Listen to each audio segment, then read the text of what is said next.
Hey everybody, I'm Deborah Richmond. We're going to talk about the quilts behind me today. They are both made from one quilt pattern called Starburst.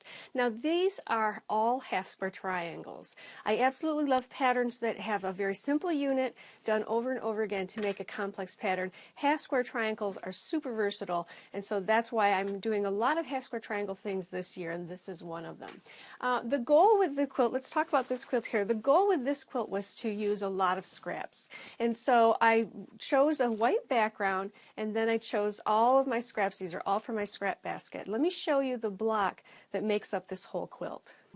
So this is the block that makes up the entire quilt. It is one simple block, and you can see here, this is where it is here. When we put them all together, it creates a pattern that is much more random looking and not as organized as this. I like that. I like that it changes completely from the block itself. But let me show you where the block is.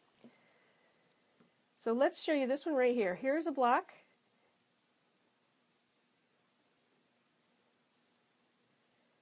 And again, so this is this block over and over.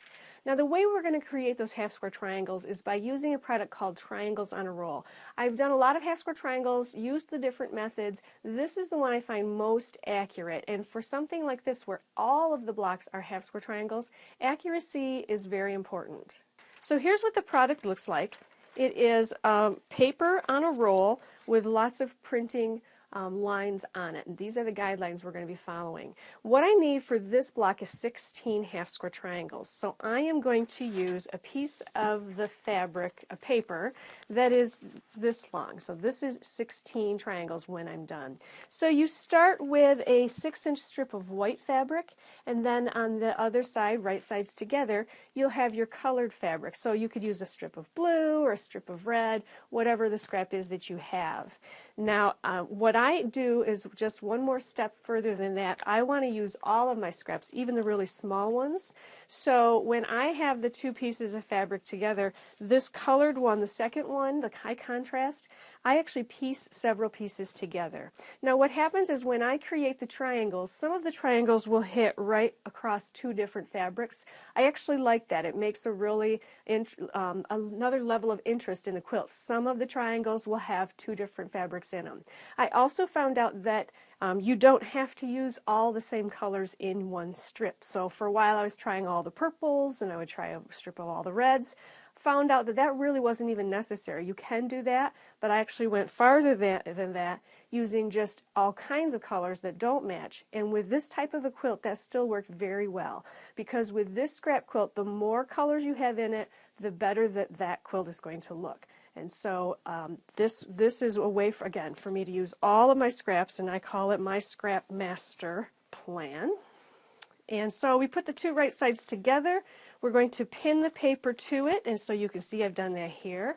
And once we have them pinned together, we're ready to sew. So now what happens, there are arrows, there are dotted lines, and there are solid lines on this piece of paper. You're going to sew through all three of these layers, and you're going to start in a corner. You will see there are arrows marking. You're going to sew on the dotted lines. So I'm going to start in the corner. I'm going to sew where the arrows tell me here, and then down here. Without taking it out of my sewing machine, I will turn it around and sew here and here. And at these corners, I do sew right off the edge, because it's okay. You're going to be trimming it later. It won't matter when I turn and come back up. You're going to do the same thing again, starting with this bottom corner. And so that you have all the dotted lines will be covered. Once all the dotted lines are stitched, you're ready to cut these apart. So it's very simple for cutting. All I'm going to do is I'm going to start by trimming the outer edges right exactly to the solid line, all four sides, and then I'm going to cut between the stitches on all of the solid lines here on the piece of paper. And when I'm done, I will have 16 half square triangles that all look like this. Now this paper comes in different sizes. I'm using the 2-inch finished half square triangles for this one. And let me now show you with all those half square triangles how this block goes together.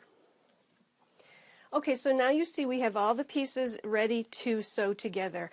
Now I highly recommend that you do lay out your blocks before you sew them, just like this, and you can use a felt board, or you can use a magazine and just lay your pieces out just so that you can carry them from your design table over to your sewing machine and then sew them together. First we sew the first two together, then the next two, and then I'll sew those two units together to make one strip. I'll do exactly the same step for each row, and then once I have 4 rows of strips, I will now sew these together to make the block. And again, this is what the block looks like when it is finished. So with this particular quilt, we're using really the high contrast colors. So that means out of your scrap basket, you're going to be looking for the high contrast fabrics, such as this pink would work really well. But you don't want something that is more of a lighter color, because what will happen is the pattern will get kind of lost. It will be too subtle. You want this to be very high contrast with the white background. So what happened was then I did this quilt, and then there were a lot of the fabrics that I couldn't use that were more of the prints, so things that were not a high contrast. I wanted to use those, so I thought, how can I now use up those scraps? I have lots of scraps. And so when I put this quilt together, same pattern as you can see. It's easier to see the blocks here in this, but it's exactly that same block made exactly the same way. With this these blocks, I went ahead and used, for instance, this is a good one to show. I used the fabrics that I couldn't use before, and I used them as that background, the lighter background. So this is a print that is a tan color. As long as I use something dark with it, then this block you'll be able to see the pattern. So I used this very dark brown, and so you can see that that made a nice, that pattern really popped. So I tried different things throughout this quilt. You can see that sometimes I used not only one type of background, but maybe 2 different types of background in the same quilt.